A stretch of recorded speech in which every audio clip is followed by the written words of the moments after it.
ধিংকাণ্ডক লৈ প্ৰতিক্ৰিয়া প্ৰকাশ কৰিছে মুখ্যমন্ত্ৰী ডক্টৰ হিমন্ত বিশ্ব শৰ্মাই। একযোগে মুখ্যমন্ত্ৰীগৰাকীয়ে ঘটনা সন্দৰ্ভত প্ৰতিক্ৰিয়া প্ৰকাশ কৰিছে আৰু ডিজিপিক ঘটনাস্থলীলৈ যাবলৈ নিৰ্দেশ দিছে মুখ্যমন্ত্ৰীগৰাকীয়ে। লগতে দোষীৰ বিৰুদ্ধে তাৎক্ষণিক ব্যৱস্থা লোৱাৰ নিৰ্দেশ দিছে মুখ্যমন্ত্ৰীগৰাকীয়ে। লগতে দুষ্কৃতিকাৰীক কোনো কাৰণতে ৰেহাই দিয়া নহ'ব বুলিও মুখ্যমন্ত্ৰীগৰাকীয়ে টুইটযোগে প্ৰতিক্ৰিয়া প্ৰকাশ কৰিছে। আৰু আমি জনাই যাম এই সন্দৰ্ভত সবিশেষ ধিংকাণ্ডক লৈ প্ৰতিক্ৰিয়া প্ৰকাশ কৰিছে শেহতীয়াকৈ মুখ্যমন্ত্ৰী ডক্টৰ হিমন্ত বিশ্ব শৰ্মাই। একযোগে মুখ্যমন্ত্ৰী ডক্টৰ হিমন্ত বিশ্ব শৰ্মাই প্ৰকাশ কৰিছে প্ৰতিক্ৰিয়া।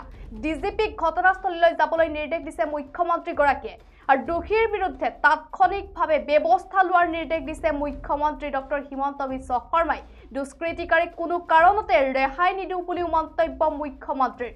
আৰু ঘটনাৰ ন্যায়ৰ আশ্বাস দিছে মুখ্যমন্ত্ৰী ডক্টৰ হিমন্ত বিশ্ব শৰ্মাই। আৰু যিহেতু আমি জনাই গৈছো ধিংকাণ্ডই ৰাজ্য জোকাৰি গৈছে আৰু শেহতীয়াকৈ কলকাতা কাণ্ডক লৈ সমগ্ৰ দেশতে প্ৰতিবাদ সাব্যস্ত কৰাৰ মাজতে শেহতীয়াকৈ ধিঙত সংঘটিত জঘন্য ঘটনাক লৈ পুনৰ ৰাজ্যত প্ৰতিক্ৰিয়াৰ সৃষ্টি হৈছে। ৰাজ্যত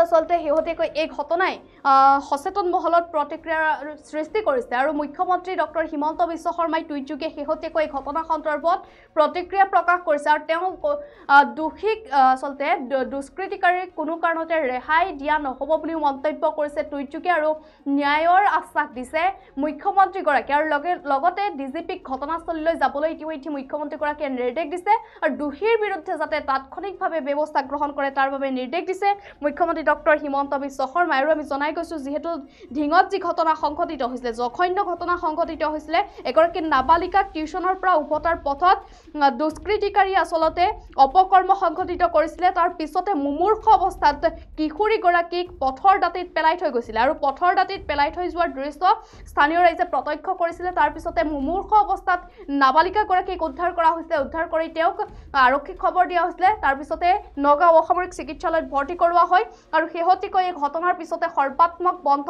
হৈছে নগাঁৱত ধিং বজাৰো বন্ধ ঘোষণা কৰিছে। আছু ওলাই আহিছে, সাধাৰণ জনতা ওলাই আহিছে, প্ৰতিবাদ সাব্যস্ত কৰিছে এই ঘটনাৰ বিৰুদ্ধে। ইয়াৰ লগে লগে নগাঁও আৰক্ষীয়ে যথেষ্ট তৎপৰতা প্ৰদৰ্শন কৰিছে। এই ঘটনা সন্দৰ্ভত স্নিফাৰ ডগ লৈ তেওঁলোকে ইতিমধ্যেই অভিযুক্তৰ সন্ধানত নামি পৰিছে। ইতিমধ্যেই এই ঘটনাত জড়িত থকাৰ সন্দেহত দুই অভিযুক্তক ইতিমধ্যেই আটক কৰিছে, সোধা পোছা কৰি আছে। দুই অভিযুক্তক ইতিমধ্যে সোধা পোছা কৰিছে। সমান্তৰালভাৱে তিনিটা অভিযুক্ত এই ঘটনাত জড়িত থকাৰ অভিযোগ আছিলে। কিশোৰীগৰাকীৰ যিহেতু তথ্য সংগ্ৰহ কৰা হৈছিলে গতিকে আন এটা অভিযুক্তৰ সন্ধানতো ইতিমধ্যেই স্নিফাৰ ডগেৰে অভিযান আৰম্ভ কৰিছে আৰক্ষী। আৰু এই ঘটনাই আচলতে জোকাৰি গৈছে সমগ্ৰ ৰাজ্য। আৰু টিউচনৰ পৰা যিহেতু কিশোৰীগৰাকী উভতি আহিছিল তাৰ উভতি অহাৰ পথতে আচলতে ধিঙৰ বেচামাৰীত এই ঘটনাটো সংঘটিত হৈছিলে আৰু তাৰ পিছতে আচলতে ছাত্ৰ ছাত্ৰীয়ে হওক সাধাৰণ জনতাই হওক আছুৱে হওক সকলোৱে প্ৰতিবাদ সাব্যস্ত কৰিছে। আৰু শেহতীয়াকৈ মুখ্যমন্ত্ৰী ডক্টৰ হিমন্ত বিশ্ব শৰ্মায়ো একযোগে তেওঁ প্ৰতিক্ৰিয়া প্ৰকাশ কৰিছে আৰু ডিজিপিক ঘটনাস্থলীলৈ যাবলৈ ইতিমধ্যে নিৰ্দেশ দিছে। সমান্তৰালভাৱে দোষীৰ বিৰুদ্ধে তাৎক্ষণিক ব্যৱস্থা লোৱাৰ নিৰ্দেশ দিছে মুখ্যমন্ত্ৰী ডক্টৰ হিমন্ত বিশ্ব শৰ্মাই আৰু দুষ্কৃতিকাৰীক কোনো কাৰণতে ৰেহাই নিদিওঁ বুলি মন্তব্য কৰিছে মুখ্যমন্ত্ৰীগৰাকীয়ে। লগতে ঘটনাৰ ন্যায়ৰো আশ্বাস দিছে মুখ্যমন্ত্ৰীগৰাকীয়ে। আৰু আমি পুনৰবাৰ জনাইছোঁ ধিংকাণ্ডক লৈ এতিয়া সমগ্ৰ ৰাজ্য জোকাৰি গৈছে ধিংকাণ্ডই আৰু তাৰ মাজতে প্ৰতিবাদ সাব্যস্ত কৰিছে। সৰ্বাত্মক বন্ধ ঘোষণা কৰা হৈছে। আছু ওলাই আহিছে, ছাত্ৰ ছাত্ৰীসকল ওলাই আহিছে, সাধাৰণ জনতা ওলাই আহিছে এই ঘটনাৰ বিৰুদ্ধে। সমান্তৰালভাৱে নগাঁও আৰক্ষীয়ে এই ক্ষেত্ৰত তৎপৰতা প্ৰদৰ্শন কৰিছে।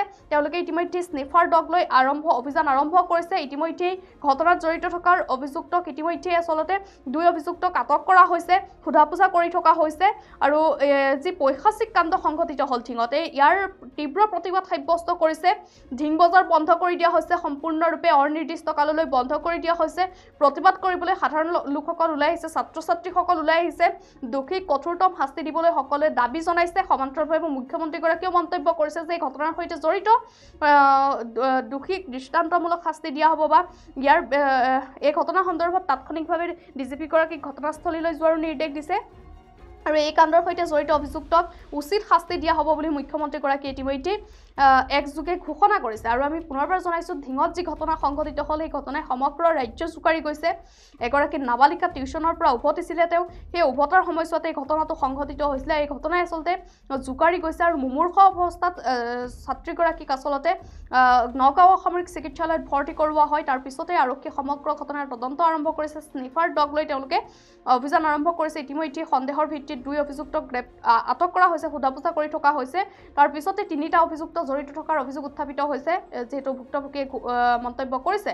গতিকে আনটো অভিযুক্তৰ সন্ধানতো ইতিমধ্যে আৰক্ষী অভিযান আৰম্ভ কৰিছে।